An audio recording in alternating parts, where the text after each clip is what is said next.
জামাই ষষ্ঠী কবে, তিথি কখন শুরু, কখন শেষ, কেন পালন করা হয় এই তিথি? একদিকে যেমন মা ষষ্ঠীর পূজা দিয়ে সন্তানের সন্তান সুখ কামনা করা হয়, অন্যদিকে জামাইকে আদর আপ্যায়ন এবং উপহার দেওয়ার মাধ্যমে মেয়ের শ্বশুরবাড়িতে মেয়ের গুরুত্ব বৃদ্ধি করা হয়। জ্যৈষ্ঠ মাসের শুক্ল ষষ্ঠী তিথিতে ষষ্ঠী দেবীর পূজার মধ্য দিয়ে জামাই ষষ্ঠী ব্রত পালন করা হয়। বিবাহিত মেয়ে এবং জামাইকে নিমন্ত্রণ করে আপ্যায়ন করা এই ব্রতের রীতি। আদরের কন্যার সুখী দাম্পত্য জীবন কামনার উদ্দেশ্যে পালনীয় ব্রত হল জামাই ষষ্ঠী। শাশুড়িরা তাদের জামাইয়ের কপালে মা ষষ্ঠীর ফোঁটা দেন। শাশুড়িরা মেয়ে ও জামাইয়ের হাতে হলুদ মাখানো বা হলুদ সুতো বেঁধে মেয়ে জামাইয়ের কল্যাণ কামনা করেন।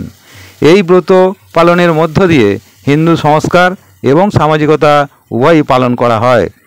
একদিকে যেমন মা ষষ্ঠীর পূজা দিয়ে সন্তানের সন্তান সুখ কামনা করা হয়, অন্যদিকে জামাইকে আদর আপ্যায়ন এবং উপহার দেওয়ার মাধ্যমে মেয়ের শ্বশুরবাড়িতে মেয়ের গুরুত্ব বৃদ্ধি করা হয়।